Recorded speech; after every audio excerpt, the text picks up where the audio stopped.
नमस्कार दोस्तों। आप में से काफ़ी सारे विद्यार्थियों का एक कमेंट आ रहा था और काफ़ी सारे विद्यार्थी इस चीज़ को लेकर काफ़ी डरे हुए हैं कि सर हम एग्ज़ाम देने जाएंगे, रीट का एग्ज़ाम। रीट पात्रता की बात कर रहा हूँ मैं। रीट पात्रता को लेके सबसे बड़ी जो बात है वो विद्यार्थियों के जहन में जो है एक डर बैठ गया है कि सर रीट पात्रता के अंतर्गत जो है मेरा बड़ा भाई है, मेरी बड़ी बहन है, उन्होंने एग्ज़ाम दिया है, यानी कि जो सीनियर थे उन्होंने एग्ज़ाम दिया पिछली बार पात्रता का और उनसे बहुत सारी गलतियां हो गई जिसके कारण उनकी पात्रता तक भी क्लियर नहीं हो पाई। सर मैं तो अभी शुरुआत कर रहा हूं पढ़ाई की, क्या मेरी पात्रता क्लियर हो जाएगी क्या? देखिएगा, सबसे पहली बात तो यह है कि आपको बेसिक रूप से आपको अपने आप को मजबूती प्रदान करनी है। आपको अपने आप में जो है आत्मविश्वास रखना है कि मेरा होगा या नहीं होगा, ये आपसे ज़्यादा कोई नहीं जानता। दूसरी बात यहाँ पर यह है कि सबसे पहली बात जो है, काफ़ी सारे विद्यार्थियों ने पिछली बार जो भर्ती में जो गलती करे वो सबसे ज्यादा गलती क्या कर कर आए थे, तो उनकी सबसे बड़ी गलती ये रही है कि काफी सारे विद्यार्थी करेंगे सर हम जो है एग्जाम आराम से क्लियर किया जा सकता था, हमारे क्वेश्चन भी बिल्कुल राइट थे, ठीक है, लेकिन जब मैं ओमार भर रहा था तो ओमार भरते हुए हमें सबसे बड़ी दिक्कत आई और ओमार भरते हुए जो है मेरे से आते हुए क्वेश्चन जो मैंने राइट पेपर के अंतर्गत क्लिक किया था वो क्वेश्चन जो है मैं ओमार के अंतर्गत गलत भर के आ गया और जब गलत भर के आ गया तो उसका परिणाम ये हुआ कि मेरा रिजल्ट बिगड़ गया और रिजल्ट बिगड़ने के कारण मेरी पात्रता क्लियर नहीं हुई। सिंपल सी बात है। अब ऐसा हुआ तो ऐसा हुआ क्यों? दूसरी बात यहां पर ओमार को लेकर होती है। तीसरी बात यहां पर सर लैंग्वेज को लेकर होती है, यानी कि भाषा। लैंग्वेज को लेकर सर मैंने, जैसे कई सारे विद्यार्थी कहते हैं कि सर मैंने पहली लैंग्वेज ये ली थी, है ना, और मैंने गलती से जो है सेकंड लैंग्वेज, जो पहली लैंग्वेज का जो सेकंड लैंग्वेज थी उसका पेपर कर दिया। यहां पर आपके रीट पात्रता में दो भाषाएं होती है, ठीक है। अब दो भाषाएं होती है तो सेकंड लैंग्वेज और फर्स्ट लैंग्वेज। आप पहली बात तो ये डिसाइड कीजिएगा कि आपकी पहली लैंग्वेज क्या है। आपको हमेशा ध्यान में रखना है कि आपकी पहली लैंग्वेज, जैसे आपने हिंदी ली है तो आपको एक बात हमेशा ध्यान रखना है कि अगर आपकी हिंदी है तो आपको पहले हिंदी देखनी है, अगर आपकी संस्कृत है तो आपको संस्कृत देखनी है। सर ये बातें तो सही है कि वहां पर जो है लगभग हमारे 5 से 6 लैंग्वेज की लगभग पेपर में आती है तो हम कंफ्यूज हो जाते हैं। जैसे अपने हिंदी की, अब फर्स्ट लैंग्वेज हिंदी ली किसी ने और किसी विद्यार्थी की सेकंड लैंग्वेज यानी कि फर्स्ट लैंग्वेज संस्कृत थी तो पेपर के अंतर्गत दोनों साथ में थी। अब विद्यार्थी क्या करता है कि मेरी पहले हिंदी लैंग्वेज है, फिर उसने कहा कि मैंने सेकंड लैंग्वेज, जैसे कई सारे विद्यार्थी कहते हैं कि मैंने सेकंड लैंग्वेज के अंतर्गत प्रथम लैंग्वेज जो ली वो संस्कृत ली, ठीक है। और कई सारे विद्यार्थी क्या करते हैं कि यहां पर गलती ये कर देते हैं कि भाई जो हिंदी लैंग्वेज ली तो हिंदी के बाद में जस्ट जो पेपर संस्कृत का था वही आपकी सेकंड लैंग्वेज समझ के इसका आंसर आप कर देते हैं। ऐसी एग्जाम में समस्या खड़ी हो जाती है। तो इसके कारण क्या होता है कि समस्या खड़ी होने के कारण यहां पर 50 यानी कि आपके जो 30 क्वेश्चन है वो आपके 30 क्वेश्चन बिल्कुल गलत हो जाते हैं क्योंकि आप ओमार के अंतर्गत गलत भर देते हैं, यानी कि पेपर ही गलत हल कर देते हैं। पेपर गलत हल करने के साथ में आपकी भाषा भी आपने गलत चुन ली, तो इसका मतलब 30 नंबर का आपको नुकसान हो गया। 30 नंबर का नुकसान होने के मतलब यह हुआ कि आपका बहुत बड़ा नुकसान हो गया और पात्रता से बाहर कई सारे विद्यार्थी इस कारण से रह गए।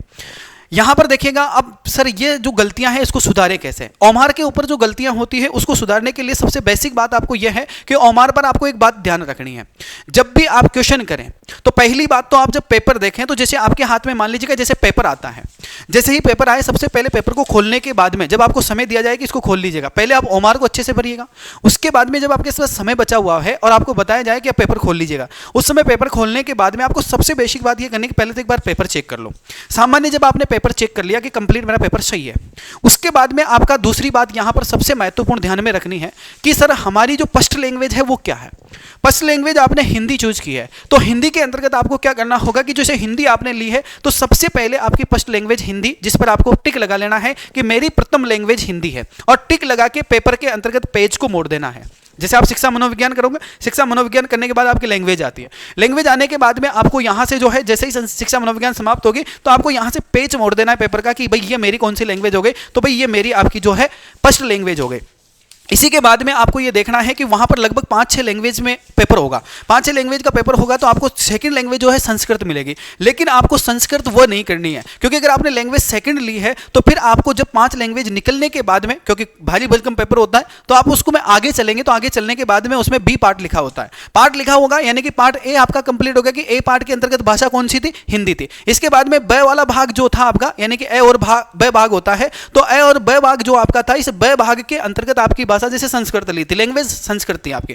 तो आपको सेकंड वाले के अंतर्गत जाना है और उसमें संस्कृत देखना है और संस्कृत के पास में जाकर सबसे पहले आपको उस पेज को क्या कर देना है, फोल्ड कर देना है। और जब उस पेज को फोल्ड करो उसके बाद में आगे आपका जो सब्जेक्ट है जैसे एसएसटी है तो आपको क्या करना है कि एसएसटी वाला जो पेपर है, पेज है, उसको आपको फोल्ड कर देना है कि एसएसटी कहां पर है, कौन सी जगह पर है मेरी। तो उसके बाद में आपको क्या होगा कि अब आपके पेपर समझ में आ गया कि पेपर के अंतर्गत कौन सी चीज कौन सी जगह पर है। यही सबसे ज्यादा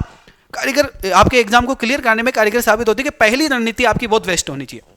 पढ़कर अच्छा गए, सब कुछ करके गए, कॉन्फिडेंस अच्छा था, हमने जाकर गलती यहाँ पर कई बार विद्यार्थियों ने ये गलती कर दी है। तो इसके लिए सबसे अच्छा सॉल्यूशन यही है कि कई सारे विद्यार्थी कमेंट करें कि सर इसका सॉल्यूशन बताइएगा प्लीज। तो इसका सॉल्यूशन यही होता है मेरे साथियों कि केवल आप क्या करें, मैंने जैसा बताया कि पहली लैंग्वेज आपकी जो है उसी पेज को आप होल्ड कर दीजिएगा, दूसरी लैंग्वेज आपकी है तो उसी पेज को आप फोल्ड कर दीजिएगा, ठीक है। तो इस प्रकार से जब आप पेज फोल्ड कर देंगे तो आपको सीधा पता रहेगा कि इस क्वेश्चन को, यानी कि 30 क्वेश्चन शिक्षा मनोविज्ञान के करने के बाद मुझे फर्स्ट लैंग्वेज करनी है, और फर्स्ट लैंग्वेज में मेरी हिंदी है या संस्कृत है, इंग्लिश है, जो भी होगी उसको करेंगे। और उसके बाद में आपने जो सेकंड पेपर फोल्ड किया है तो 30 क्वेश्चन उसके कंप्लीट होने के बाद में, यानी कि 30 क्वेश्चन यहां पर, दूसरी बात यहां पर क्रम भी ध्यान रखना होता है। तो 30 नंबर जैसे आपने शिक्षा मनोविज्ञान के कर लिए 30 क्वेश्चन, उसके बाद में 31 नंबर से लेकर आपके जो 60 नंबर तक के जो क्वेश्चन है वो आपके लैंग्वेज के होंगे, फिर 60 से 61 से लेकर आपके जो है 90 तक आपके जो सेकंड लैंग्वेज होगी उसके होंगे, और फिर इसके बाद में 91 से लेकर आपके 150 तक के जो क्वेश्चन होंगे वो आपके जैसे एसएसटी के होंगे, आपके सेकंड वाले के होंगे।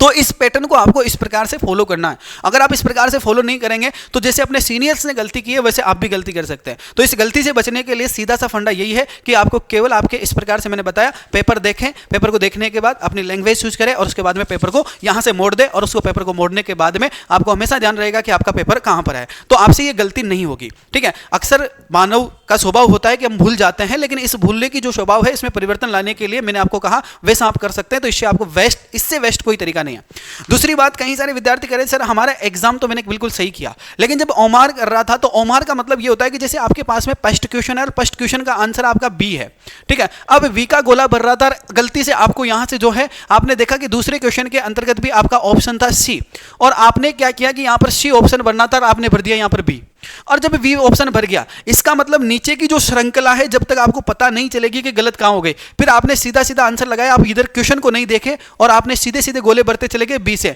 और फिर आपने तीसरे क्वेश्चन में क्या किया, जिसे सी आंसर था, ठीक है, तो आपने इसके अंतर्गत तो ए आंसर था सी तीसरे का, लेकिन आपने गोला भर दिया कौन सा, सी वाला। क्यों भर दिया, क्योंकि आपकी गलती यहीं हो गई थी। तो गलती यहां से होने के बाद में लगभग विद्यार्थियों के बहुत सारे क्वेश्चन यहां तक जो है जब तक उसको पता नहीं चलता तब तक गलत हो जाते हैं, और जब वो गलत हो जाते हैं, ऐसा अगर एक भी क्वेश्चन आता हुआ गलत हो गया तो विद्यार्थी उस कंडीशन में ये होता है कि वो डिप्रेशन में चला जाता है, वो सोचता है कि अब मेरा क्या होगा। तो ऐसा नहीं सोचना है कि आपका क्या होगा। तो आपका मैं बताऊं कि सबसे पहली बात, जब अगर मान लीजिएगा कोई क्वेश्चन गलत हो गया, इसका मतलब है कि मानवीय भूल है, हो गई,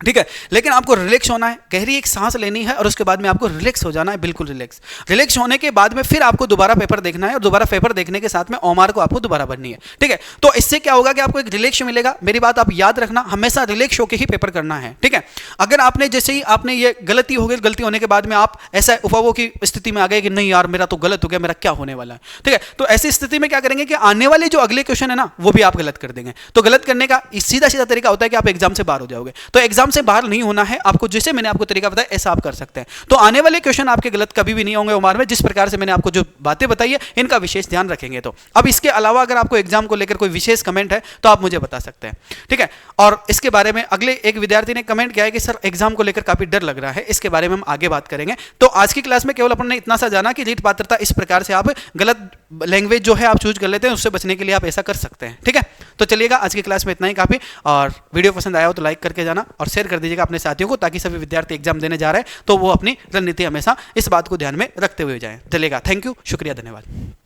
वंदे मातरम।